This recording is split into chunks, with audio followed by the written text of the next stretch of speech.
Innal hamdalillah nahmaduhu wa nasta'inuhu wa nastaghfiruh wa na'udzu billahi min shururi anfusina wa min sayyiati a'malina. May yahdihillahu fala mudhillalah wa may yudlil fala hadiyalah.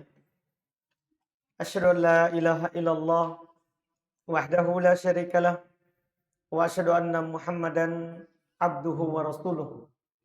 Sallallahu alaihi wa ala alihi wa ashabihi wa man tabi'ahum bi ihsan ila yaumiddin, amma ba'd. Kaum muslimin wal muslimat jamaah salat maghrib rahimani wa rahimakumullah. Alhamdulillah, kembali kita pada malam hari ini memuji Allah, mengagungkannya, membesarkan Allah atas seluruh limpahan nikmat yang Allah Subhanahu wa taala berikan kepada kita sehingga kita kembali dikumpulkan di tempat ini, salah satu rumah dari rumah Allah Subhanahu wa taala. Tentunya untuk kembali bahas tauhid, masalah keyakinan yang wajib kita yakini dalam kehidupan dunia ini. Kita masih membaca kitab Thalathatul Usul karya Syekh Muhammad Ibn Abdul Wahhab rahimahullahu taala. Kita masih di pembahasan mengenal Allah, yang mana Allah itu adalah pencipta, pengatur, dan memberikan seluruh nikmat dan kebaikan kepada kita.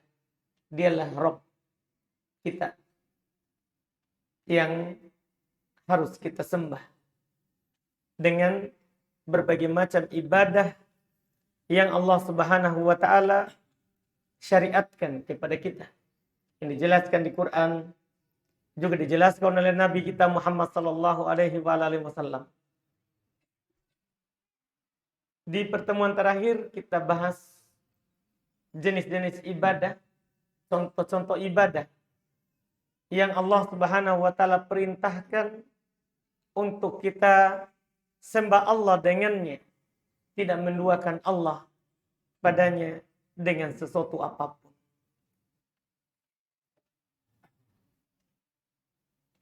Yang belum sebutkan beberapa jenis ibadah,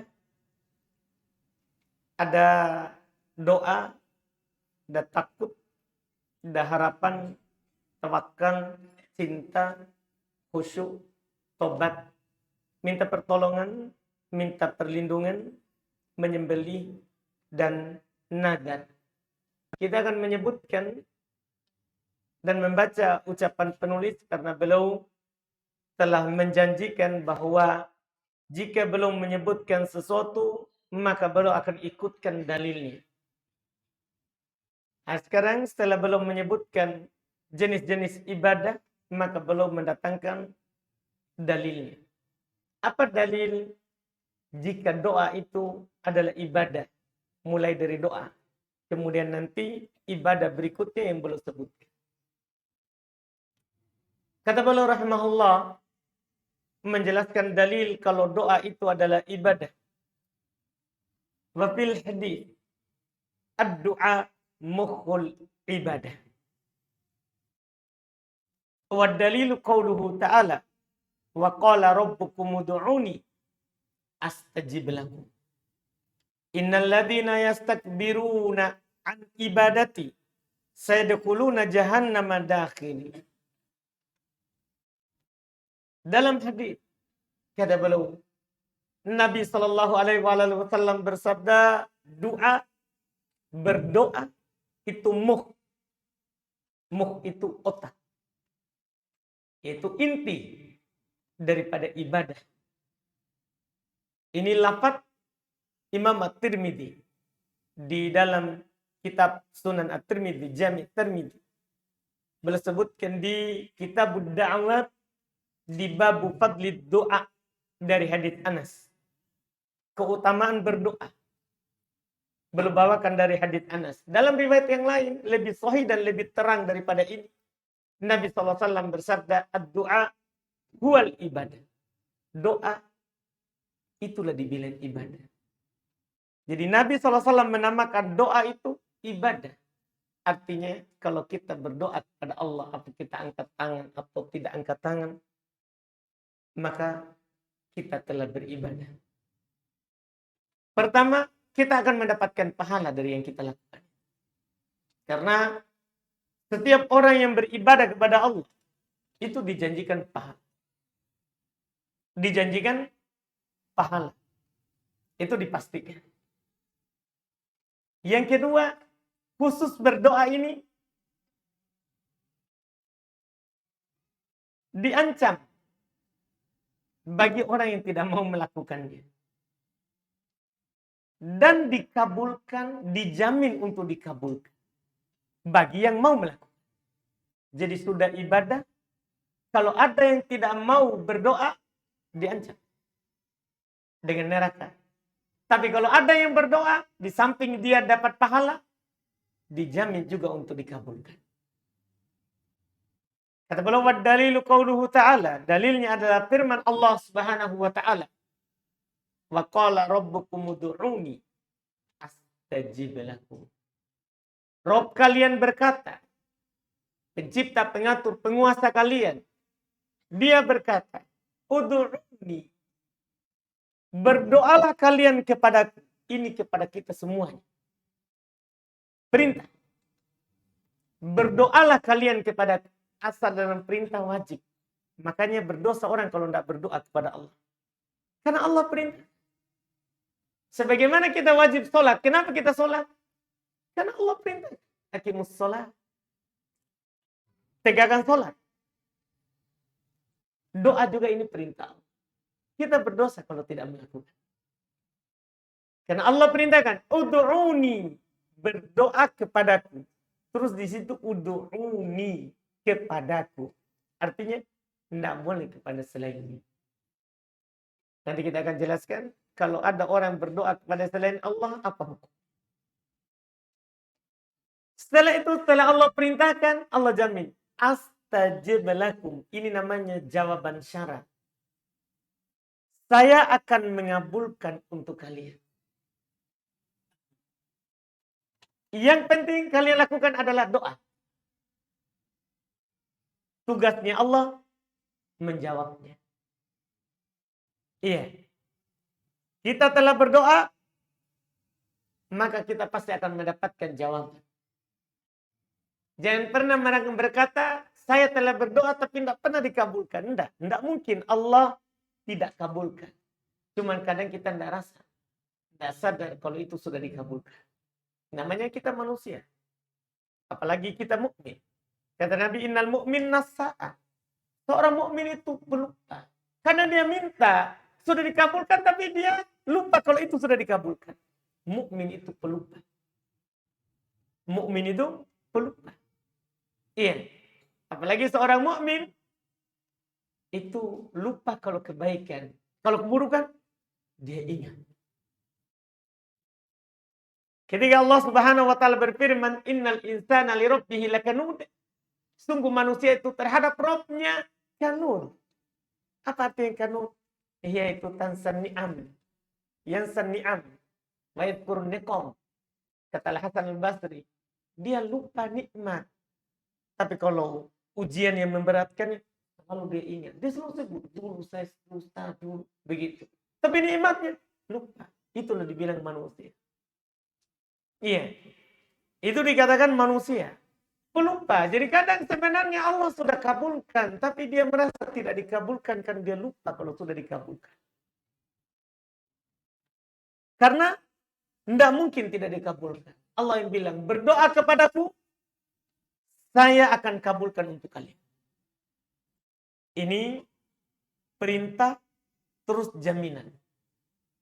Setelah itu Allah ancam.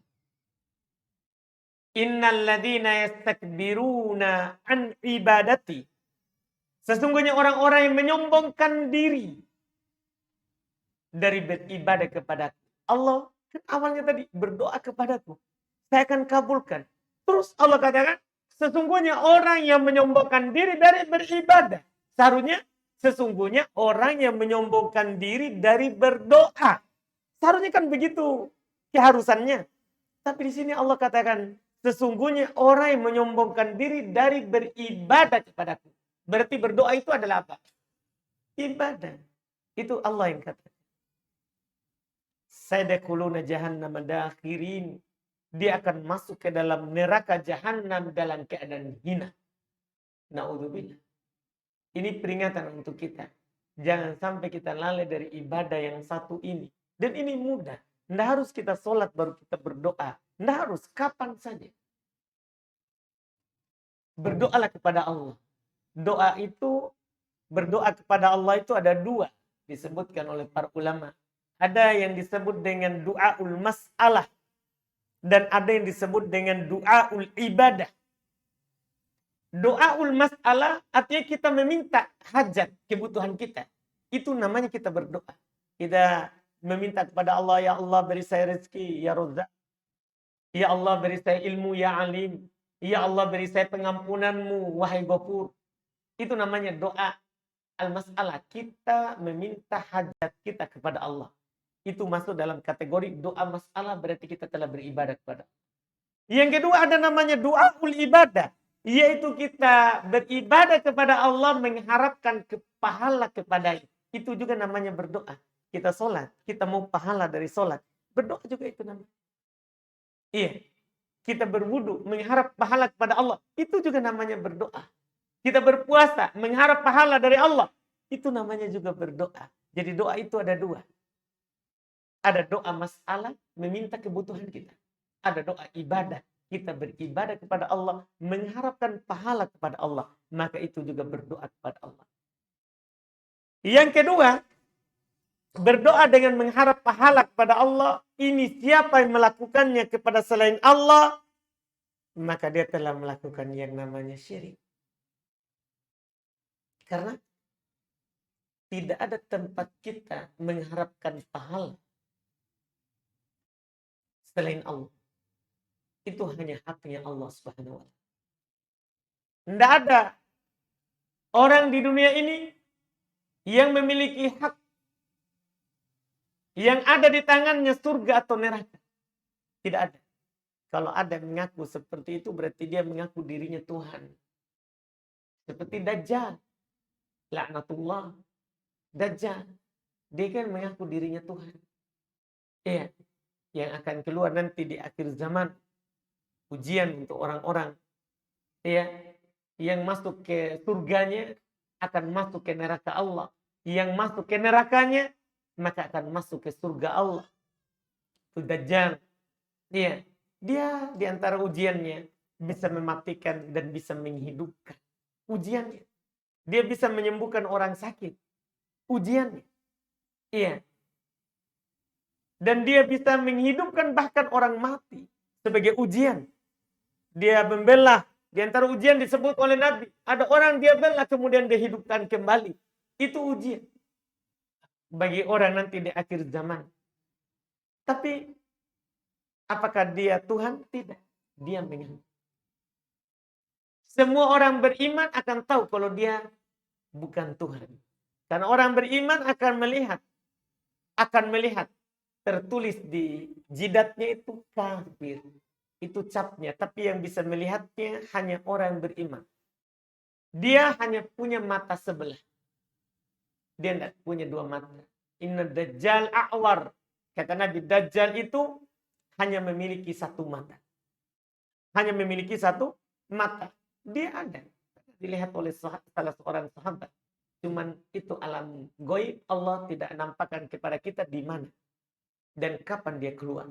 Sekarang dia terbelenggu. Sama dengan Ya'juj dan Ma'juj. Dia ada. Tapi Allah sembunyikan keberadaannya. Mereka dikurung oleh Dzulqarnain. Waktu zaman dahulu. Dan mereka terkurung. Dari dulu sampai sekarang. Ada. Nanti akan keluar.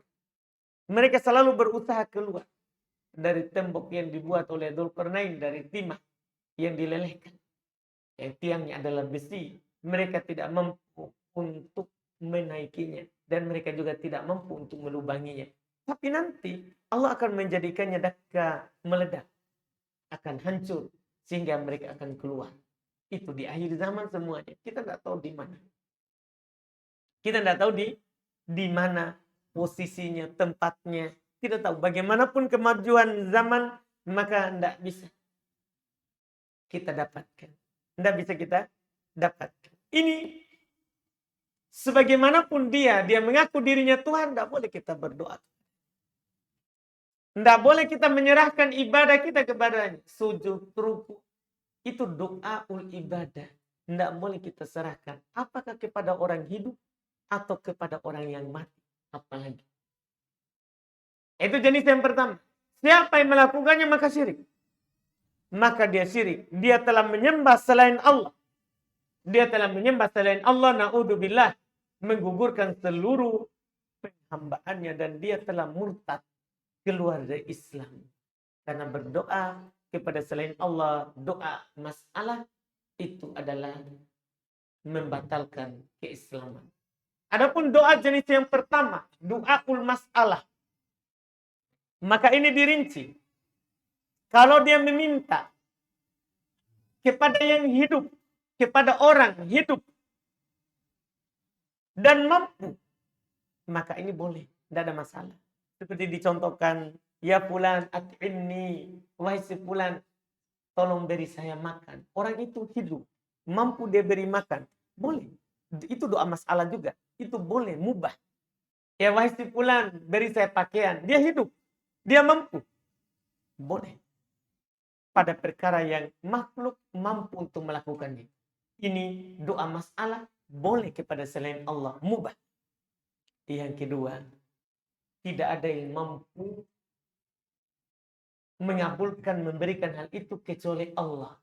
Ini kalau diminta kepada selain Allah. Haram, tidak boleh dan masuk syirik. Seperti meminta anak. Meminta rezeki apa saja. Iya. Ini tidak ada yang mampu kecuali Allah. Subhanahu wa ta'ala. Meminta kesembuhan. Meminta dihidupkan atau dimatikan. Ini tidak ada yang mampu kecuali Allah. Yang seperti ini. Ini kan meminta namanya doa hajat. Meminta masalah. Kebutuhannya. Tapi tidak ada yang mampu kecuali Allah. Kalau ada orang meminta kepada selain Allah. Dengan yang ini, maka dia syirik. Atau makhluk mampu melakukannya, tapi yang dia minta kepadanya itu sudah mati, sudah meninggal. Dia pergi ke kuburan, wahai si fulan, beri saya makan. Wahai si fulan, beri saya minum. Wahai si fulan, beri saya anak keturunan. Tapi dia sudah mati. Ini juga syirik. Jadi dua bentuknya. Yang makhluk mampu untuk melakukannya. Tapi makhluk itu sudah tidak hidup. Syirik. Atau makhluk tidak mampu melakukannya walaupun dia hidup. Maka ini juga kalau diminta kepada selain Allah. Syirik. Ini harus kita paham rinciannya. Jadi ada yang boleh dan ada yang tidak boleh. Ada yang boleh dan ada yang tidak boleh. Ini bentuk dari bentuk doa. Karena doa ini adalah ibadah, maka syaratnya ada dua. Harus ikhlas. Itu tentunya syarat utama. Kapan ada orang berdoa tidak ikhlas? Orang berdoa tidak ikhlas. Apakah karena ingin dilihat? Atau ingin dipuji? Atau ingin didengar oleh orang lain? Maka tidak diterima doanya. Tidak diterima doanya. Yang kedua, harus yang Nabi ajarkan. Kita memang diajarkan untuk berdoa. Iya. Dengan kaifiat atau cara. Apakah caranya khusus atau caranya umum? Yang khusus kita tempatkan di khusus. Yang umum kita boleh lakukan kapan saja dimanapun, tidak boleh kita khususkan. Contoh misalnya doa khusus, doa setelah wudhu, itu namanya khusus. Kita harus tempatkan di wudhu. Tidak boleh kita tempatkan di tempat lain. Doa bangun tidur, kita letakkan di bangun tidur. Jangan letakkan di tidur. Doa tidur, letakkan di situ. Doa adzan, letakkan di situ. Jangan letakkan di tempat lain. Itu namanya doa muqayyad, doa yang sudah ditentukan tempatnya. Dan ada namanya doa mutlak. Doa mutlak ini doa yang umum, perintah umum. Ini tidak boleh kita ikat dengan sesuatu. Tidak boleh umum, kapan saja, di mana saja. kita boleh berdoa. Kita boleh berdoa. Ini syarat yang kedua. Kalau kita memenuhi dua syarat ini, maka doa kita dijamin untuk dikabulkan. Dijamin untuk dikabulkan. Adapun yang lain, itu namanya adab tambahan. Misalnya kalau meminta, kita minta dengan merengek. Memang kita butuh. Kita memperlihatkan kebutuhan, bukan sekedar minta. Tapi memang kita minta karena kita butuh. Itu namanya adab dalam berdoa. Kemudian kalau kita berdoa, kita angkat tangan. Sunnah. Tidak wajib kita berdoa angkat tangan. Tapi kalau kita angkat tangan, maka itu juga adab dalam berdoa. Itu juga sebab dikabulkan doa kita.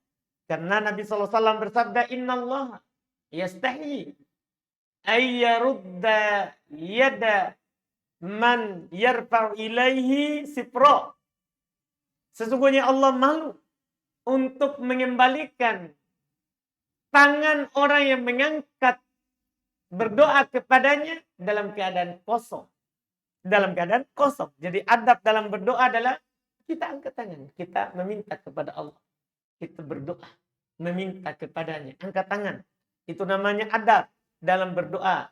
Terus juga adab dalam berdoa adalah kita menjaga makanan dan minuman kita. Makan dan minuman kita. Karena sebab juga di antara sebab pengabulan doa adalah kalau makanan kita halal, minuman kita halal, pakaian kita juga dari yang halal. Iya, itu adab dalam berdoa. Kita menjaga, kalau ingin dikabulkan, jaga makanan dan minumannya. Kemudian juga di antara adab di dalam berdoa adalah kita menyebutkan masalah kita dengan jelas. Permintaan kita dengan jelas. Iya. Boleh kita meminta berdoa dengan doa umum. Doa umum. Misal seperti bunyi Rabbana atina fid dunya hasanah. Ini umum. Rabb kami, berikan kepada kami kebaikan dunia. Wa fil akhirati hasanah. Dan di akhirat kebaikan. Ini umum. Tapi Allah lebih suka kalau kita sebutkan rinci. Sebutkan rinci. Iya. Kalau kita berdoa meminta rezeki, sebutkan rezeki apa yang kita minta. Iya. Sebutkan. Kalau kita berdoa ingin menikah, sebutkan. Perempuan yang bagaimana, sebutkan. Yang cantik, apakah semua disebutkan. Allah senang kalau kita sebutkan. Iya. Dan juga kita tidak kecewa nanti kalau dikasih istri. Kenapa saya dikasih begini? Nah, kita sendiri minta, tidak sebut. Iya. Minta kepada Allah, rinci. Allah suka. Kita merinci. Terus kalau berdoa, jangan pernah bilang, kalau engkau kehendak. Ya Allah, beri saya rezeki jika engkau ingin. Tidak boleh. Tidak boleh. Dilarang oleh Nabi SAW. Nabi larang. Kita mengatakan, Rabbik firli insyid. Ya Allah, ampuni saya jika engkau berkehendak. Tidak boleh. Bilang saja, Rabbik firli. Iya. Tidak perlu kita bilang, jika engkau kehendaki. Karena kata Nabi, fa innallaha la mustakrihalah. Karena Allah tidak ada yang memaksanya. Tidak ada yang bisa menahan Allah untuk mengabulkan doa kita. Tidak ada juga memaksa Allah. Tidak. Bilang saja. Tidak perlu kita katakan jika engkau berkehendak. Tidak perlu itu. Kemudian juga di antara adab di dalam berdoa, yaitu kita sebut nama-nama Allah yang sesuai dengan permintaan kita. Ini yang sangat penting tentunya. Karena ada perintah khusus di Quran. Wa qala rabbukum ud'uni astajib lakum. Ini di doa ini, di sini ayat ini, Rabb kalian berkata, berdoalah kepadaku, saya akan kabulkan kalian. Di ayat yang lain, Allah Subhanahu wa taala katakan, walillahil asmaul husna fad'uhu biha. Allah itu memiliki nama-nama yang indah. Berdoalah menggunakan nama-nama itu. Sebut namanya kalau kita berdoa. Puji Allah dengan menyebut nama-namanya. Kalau kita minta kasih sayang Allah, kita bilang ya Rahim, ya Rahman. Kita minta rezeki ya Razzaq. Kita minta ilmu ya Alim, kita minta pengampunan ya Ghafur. Ya, kita minta apa saja. Ya, kita sebutkan nama Allah. Itu namanya bertawassul. Bertawassul dengan nama-nama Allah. Maka itu diantara bentuk adab dalam berdoa yang menambah kekuatan doa kita dan akan menjadi sebab doa kita itu dikabulkan. Iya. Dengan itu nanti kita tidak akan anggap mustahil sesuatu itu. Tidak ada yang mustahil. Minta saja. Tidak ada yang mustahil bagi Allah. Tidak ada yang sulit bagi Allah. Tidak ada. Ketika kita bilang, ya Razzaq, urzuqni. Wahai yang maha memberi rezeki, beri saya rezeki. Ini kita minta kepada yang tidak pernah takut miskin. Iya, kalau kita minta kepada makhluk, makhluk takut miskin. Kadang dia berpikir untuk memberikan kepada kita sesuatu. Tapi kalau Allah Subhanahu wa taala Maha Kaya. Maha Kaya. Minta saja apa yang kita inginkan. Tidak ada yang mustahil bagi Allah Subhanahu wa taala. Maka ini ibadah, doa ini adalah ibadah yang sangat besar, sangat utama, dan jika kita biasakan untuk melakukannya, kita akan mendapatkan keutamaan yang banyak. Pahala, jaminan untuk dikabulkan, dan kebaikan dunia akhirat. Kebaikan dunia akhirat. Dan kalau kita tahan diri kita dari berdoa, itu yang berbahaya adalah diri kita juga. Karena kita akan dianggap sombong. Karena tidak melakukan perintah Allah. Tidak melakukan ajakan Nabi SAW. Nabi saja, orang yang paling mulia, belum berdoa kepada Allah. Belum meminta kepada Allah Subhanahu wa taala dalam setiap masalah yang belum ada. Ini di antara bentuk ibadah yang belum sebutkan. Setelah kita mengenal Allah, maka harus kita beribadah kepadanya. Di antaranya dengan berdoa. Ya, kemudian ibadah setelah itu adalah ibadah al-khauf. Ibadah al-khauf ini kita ambil di pertemuan akan datang insyaallah.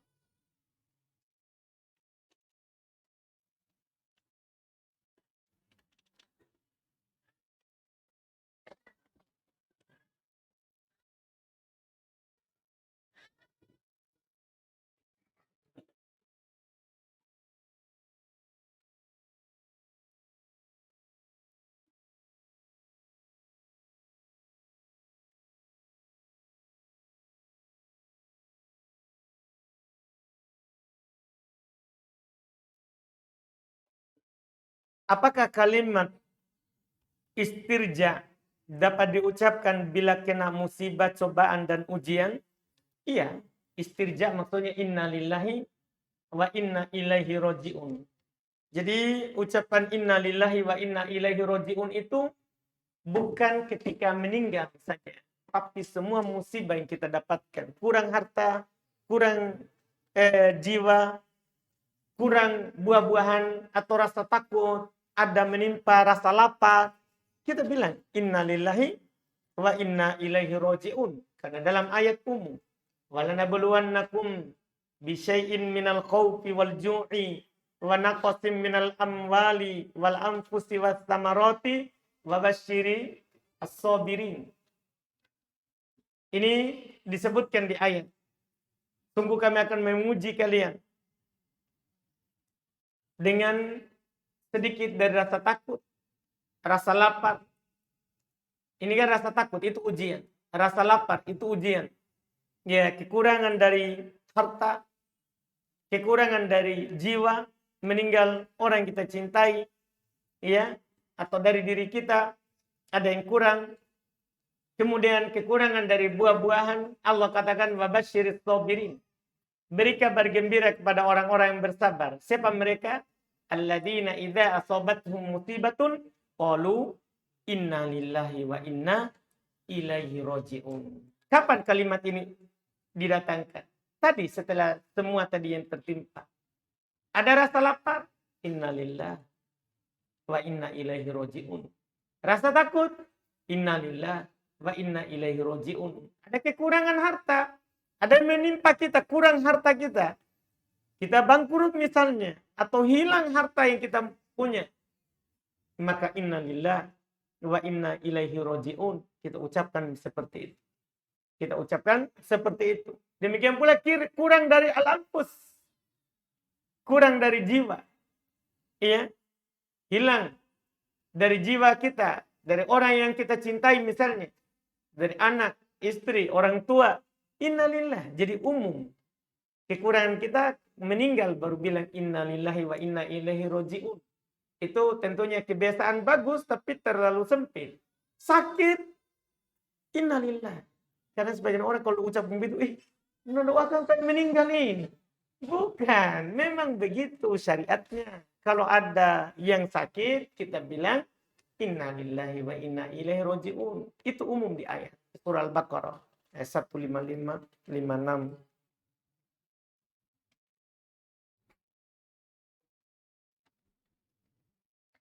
Apa derajat orang yang sabar dalam menghadapi cobaan? Derajatnya tidak ada batasan.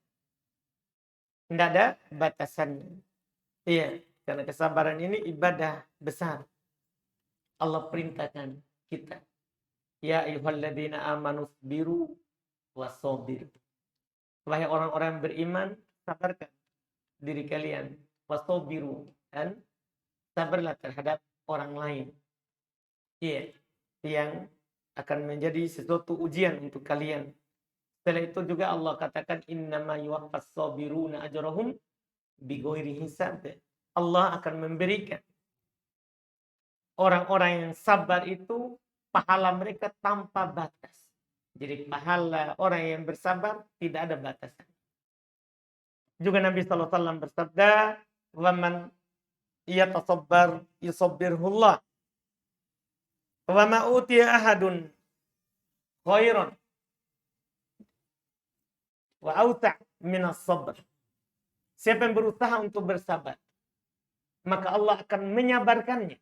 Orang yang berusaha sabar, kalau ada yang menimpanya, maka Allah akan membuatnya bersabar. Dan Nabi katakan, tidaklah seorang diberikan sesuatu yang lebih baik dan lebih luas daripada yang namanya sabar. Itu adalah pemberian yang paling baik yang didapatkan oleh orang yang diuji oleh Allah Subhanahu wa ta'ala.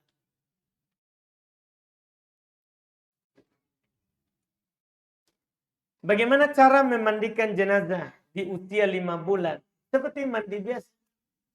5 bulan. Baik, 5 bulan sudah jadi manusia. Seperti biasa kita mandikan.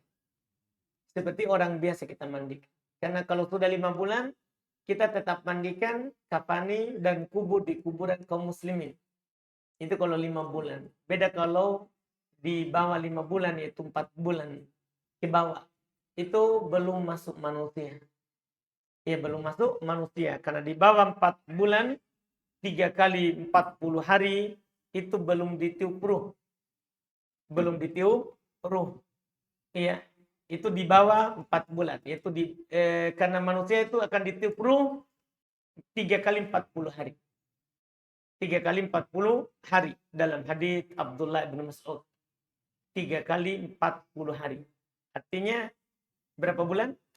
4 bulan. Jadi sebelum 4 bulan belum manusia. Boleh dikubur di mana saja, tidak disolati, tidak ada syariat disolati, dimandikan, tidak ada syariat diakikahkan, tidak ada. Karena belum menjadi manusia. Adapun 5 bulan kita seperti biasa. Memandikan seperti biasa. Bolehkah berzikir pagi dan petang dalam keadaan kelihatan auratnya? Boleh. Iya, tidak ada syaratnya.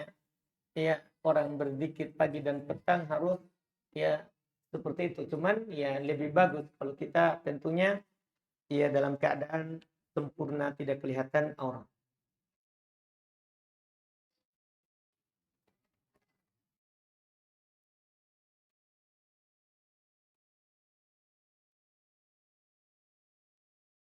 Bagaimana hukumnya jika ada seorang bekerja di suatu TPA Al-Quran, lalu keluar dari tempat tersebut sebab merasa terdolimi dari pimpinannya? Apakah saya? Jangan apakah saya. Bilang seorang tadi. sekarang saya. Berarti kita sendiri nih seorang.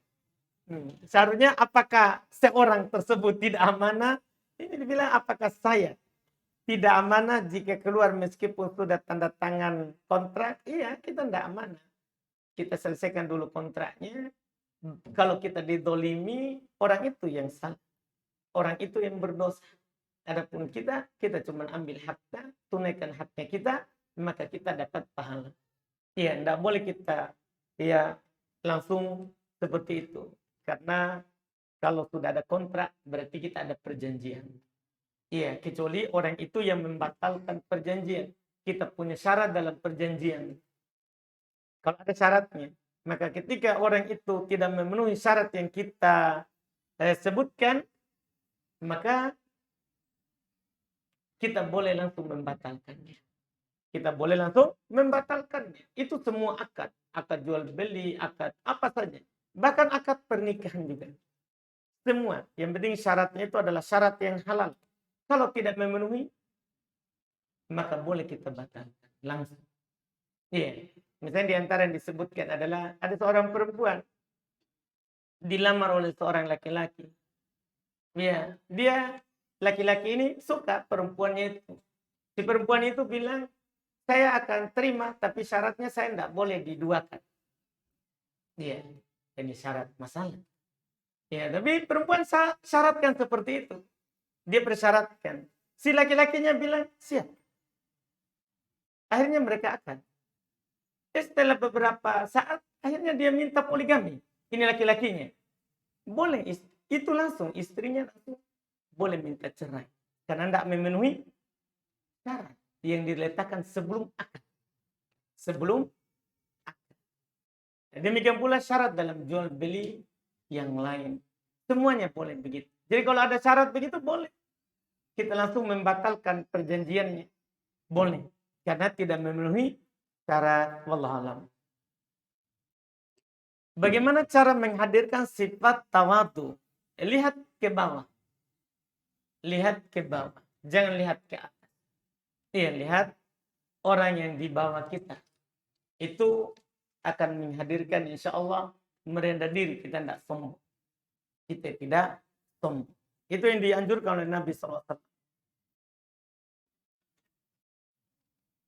Apa hukum percaya kepada pemikiran cuaca hujan yang dikeluarkan BMKG di Google?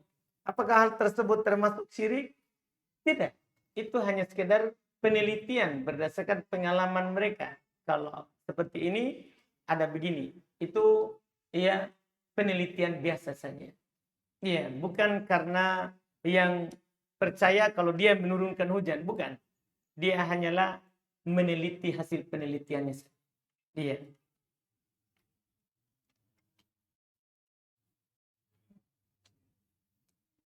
Apa yang harus kita lakukan ketika sholat berjamaah berdua dalam kondisi rukuk atau sujud, tetapi ada makmum yang menepuk pundak kita untuk mundur? Apa kita langsung mundur atau bagaimana? Tunggu sebentar berdiri. Gimana caranya mundur saat rukuk sujud? Iya. Kalau ada menepuk, ya tunggu saat kita berdiri, baru kita mundur. Baru kita mundur. Iya.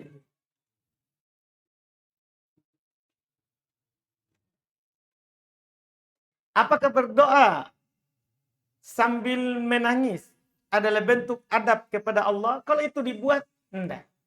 Kalau dibuat-buat, dibuat menangisnya, dikasih suara sedih, apalagi putar musik sedih. Mau itu sekarang lagi begitu saya dengar di takziah. Jadi kalau di ujung mulai itu putar HP-nya, musik sedih. Nah satukan di mic-nya baru berdoa. Itu dibuat-buat. Itu dibuat-buat, enggak boleh seperti itu. Adapun dia minta kepada Allah, tidak terasa air matanya mengalir, tidak masalah. Itu bentuk dari ciri kalau dia memang jujur dalam permintaannya. Kita harapkan itu menjadi sebab doanya dikabulkan. Sebab doanya dikabulkan.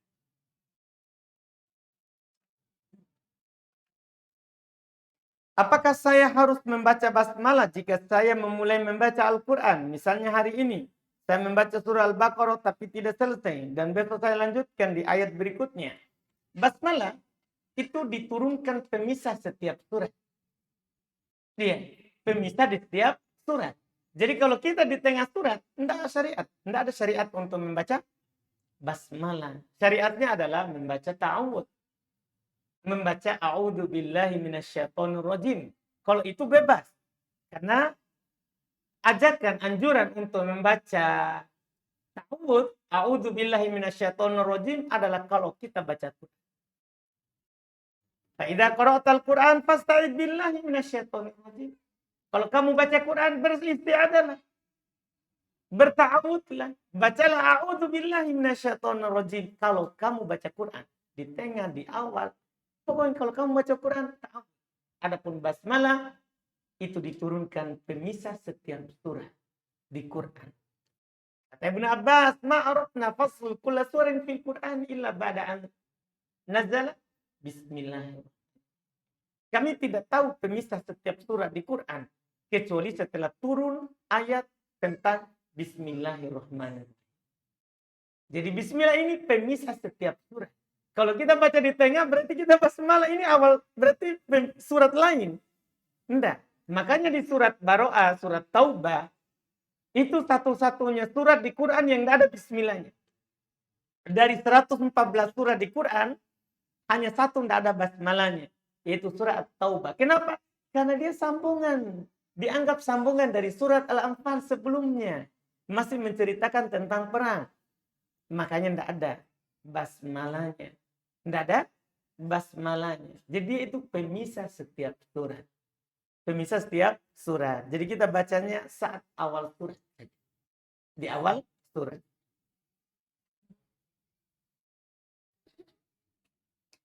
Apakah suami saya berdosa?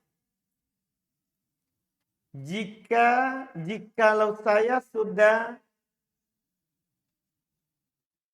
meminta untuk pisah,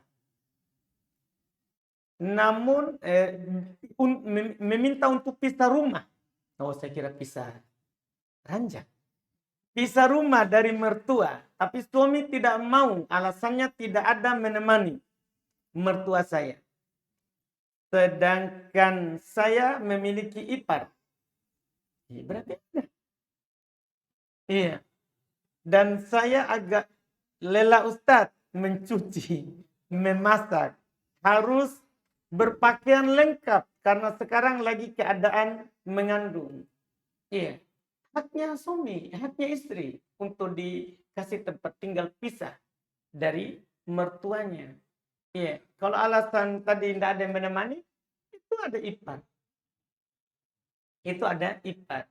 Ingat kalau kita menikahi seorang perempuan, maka Allah Subhanahu wa taala berfirman, liyunfiq du sa'atin min sa'ati. Wa man qudira 'alaihi rizquhu falyunfiq mimma ataahu Allah. Kata Allah, hendaklah seorang yang menikahi perempuan itu memberikan nafkah kepada orang yang dia nikahi itu. Kalau dia orang lapang, kasih ke lapangan. Pakaian, makanan, rumah, itu haknya istri. Tapi kalau memang alasannya adalah sempit rezeki, itu baru. Maka Allah tidak akan membebani seorang kecuali dengan yang dia mampu.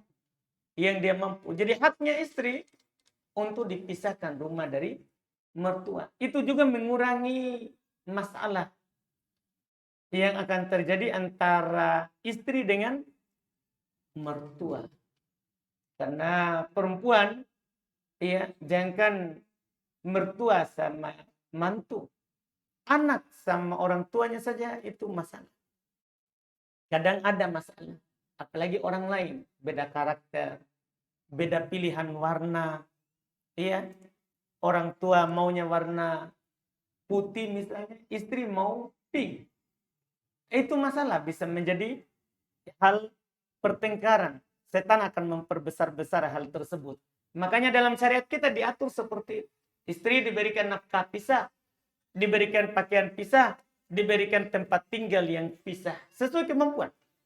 Kalau belum mampu bangun rumah, kontrak. Tidak apa-apa orang jadi kontraktor. Iya. Alhamdulillah. Enggak apa-apa. Ya kalau kita jujur itu sebab kita nanti dapat rumah. Iya, sebab kita dapat rumah. Itu memang haknya istri itu. Haknya istri itu. Apalagi ada yang dia sebutkan tadi.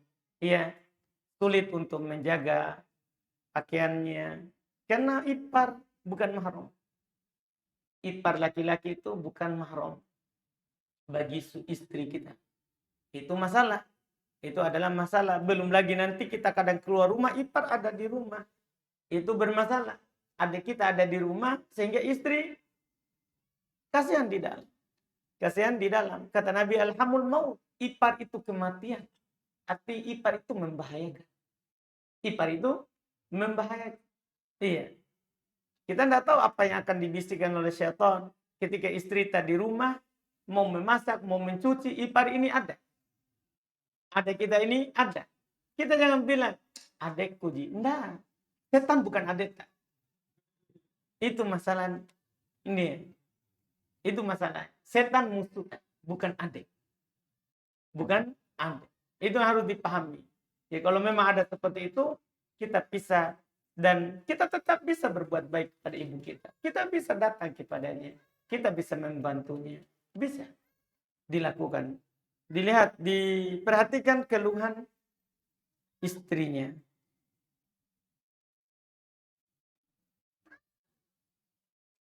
Mana yang tepat digunakan menyambung tali silaturahim atau silaturahmi? Bukan kamus bahasa Indo. Kenapa saya ditanya? Kalau ini kamus bahasa Indonesia, kita buka silaturahim atau silaturahmi. Iya kan? Kita buka kamus bahasa Indonesia. Apa yang dipakai di kamus? Iya, kalau kita berbicara fasih. Kalau kita memang mau bilang mau berbicara fasih, maka kalau kita bertanya tentang ya masalah begini, ya kita harus buka bahasa Indonesia. Di sini kamus bahasa Indonesia, kamus besar bahasa Indonesia, silaturahmi. Disebutkan silaturahmi, tali persahabatan, persaudaraan, itu artinya. Ini di kamus. Jadi kalau kita tulis buku, ya saya ada kamus karena saya tulis buku. Tidak boleh saya tulis buku tanpa sesuai dengan aturan bahasa Indonesia. Jadi selalu ada kamus di HP. Iya, di tempat yang dipakai menulis. Nanti orang ketawai gara-gara iya, bahasanya terbawa bahasa Makassar. Iya. Kalau keluar ke darata, gimana caranya itu? Iya. Jadi kalau dalam kamus besar, silaturahmi. Silaturahmi.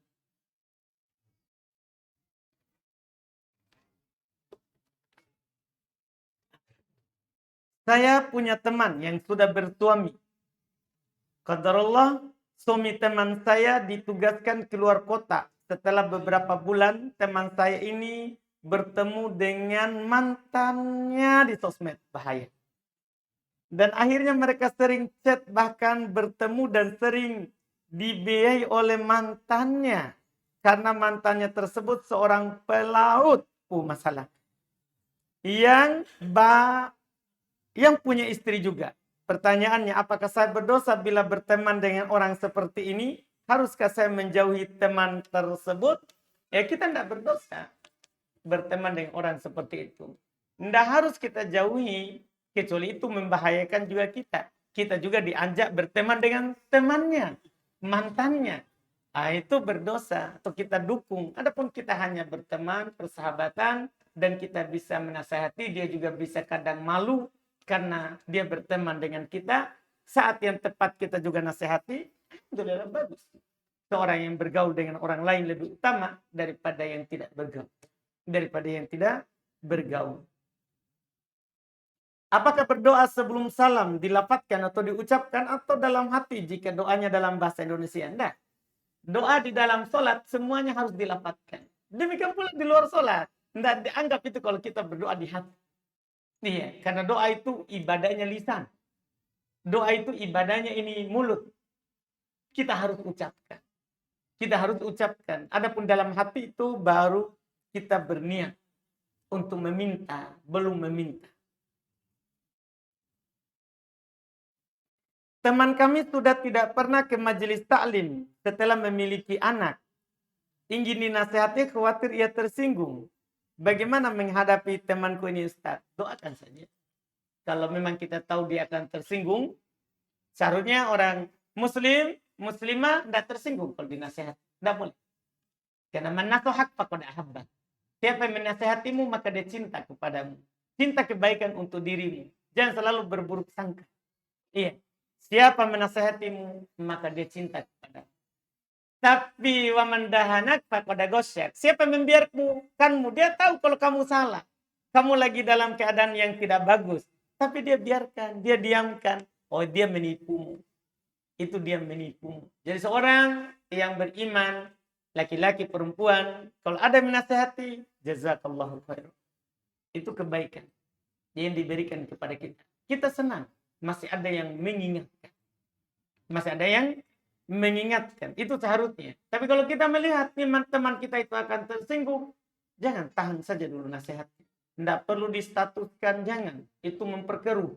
Karena status kadang untuk orang lain, tapi yang singgung orang lain. Karena akan dibaca oleh seluruh Indonesia. Bahkan luar negeri juga. Iya. Itu masalah status. Jangan, hati-hati saja. Kalau memang ada nasihat yang kita mau arahkan, kita nasihatkan secara pribadi saja. Tidak usah disinggung lewat status. Tapi kalau tidak, doakan saja. Doakan saja teman kita itu supaya kembali lagi diberi hidayah untuk taklim.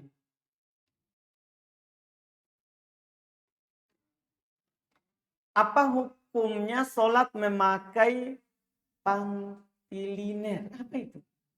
Softtek yang bersih. Oh, baik. Softtek yang bersih. Boleh, enggak apa. Sama aja kita pakai celana dalam. Mohon maaf begitu. Iya. Boleh, enggak masalah. Tidak masalah. Iya, cuman kenapa kita pakai kalau enggak butuh? Itu saja masalahnya. Iya. Itu. Jadi kalau masalah kita pakai enggak apa-apa. Enggak apa-apa orang sholat menggunakan. Apa hukum menjawab salam dari laki-laki non mahram? Baik dari sosial media atau secara langsung. Boleh, enggak apa-apa. Kalau ada orang menjawab salam, memberikan salam kepada kita, boleh kita jawab. Waalaikumsalam. Enggak apa-apa. Yang penting kalau kita itu bukan mahram kita, jangan buat suaranya seperti kita lagi jawab suami.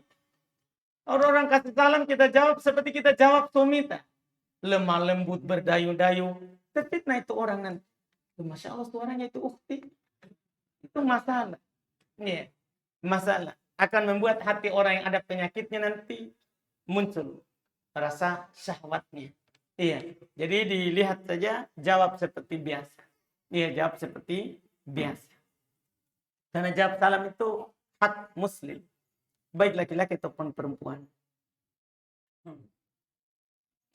Apa Ustaz? Izin bertanya, bagaimana nasihatnya untuk suami yang tidak mau pergi belajar mengaji? Iya. Kita yang tahu itu. Kayak kita yang tahu suami itu. Iya. Kita tempuh cara kapan dia mendengar. Iya. Boleh. Kita menasihati kapan saja. Iya. Dan kita yang tahu kapan dia dengar yang kita ngomong. Kapan dia dengar yang kita ngomong. Maka saat makan, saat minum, atau saat istirahat. Bahkan ada orang mau mendengar kalau dia lagi mau kepada istrinya. Sudah di situ saja. Tidak mau kasih kalau kita tidak ngaji. Boleh kita tanda tangan kontra di situ juga.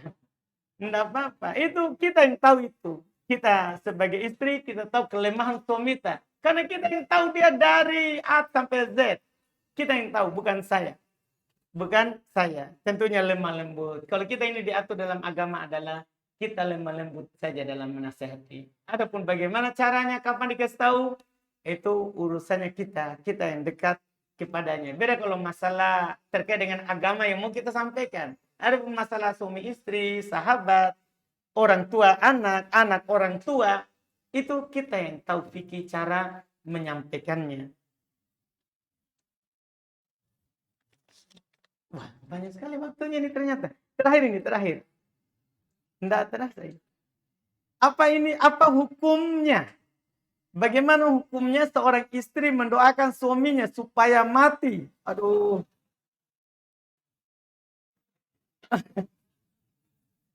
Saya jadi takut. Pada saat marah, istrinya berucap, mati lalu kok. Allah, kejam. Iya. Itu menangis sama anak tak? Jangan, enggak boleh. Iya. Enggak boleh kita mendoakan pasangan supaya mati. Enggak boleh. Iya. Karena pasangan itu kita dikasih itu sesuai dengan kita sendiri. Kita orang koro-koroan, suami kita koro-koroan. Kita juga koro-koroan pasti. Iya, jangan kecelah suami kita. Iya. Kita dikasih sesuai dengan yang kita butuh. Sesuai dengan yang kita butuh. Iya, tidak boleh kita mendoakan supaya dia mati. Karena punya suami itu lebih baik daripada kita tidak punya suami. Iya, daripada kita tidak punya suami. Semarah apapun kita, jangan mendoakan supaya mati. Kata Nabi SAW, la yafruqu mu'minun mu'minah. In kariha minha khuluqan radiya biha akhar. Janganlah seorang suami membenci istrinya. Demikian pula sebalik. Kalau ada akhlaknya yang dia tidak suka, maka ada yang dia ridhoi, dia suka darinya. Maka kalau ada sesuatu yang tidak disuka, jangan doakan binasa. Doakan hadakallah. Semoga Allah memberimu hidayah dalam hal tersebut. Doakan kebaikan. Doakan kebaikan. Iya. Ini yang harus kita lakukan. Harus kita lakukan. Nah, itu sekali lagi, suami itu punya suami itu nikmat yang diberikan oleh Allah Subhanahu wa taala. Di sana banyak orang mengharap punya suami tapi belum datang-datang. Kita sudah punya. Jadi jangan sampai kita poro-poroan langsung mati lalu. Iya. Jangan. Kita akan menyesali nanti. Kalau mati suami kita tahunya menangis. Jangan. Tidak boleh begitu. Tidak boleh kita mendoakan mati, itu tidak boleh. Mendoakan mati itu tidak boleh. Kalau memang masalah kita berat, kita tidak bisa hidup bersamanya, ke pengadilan.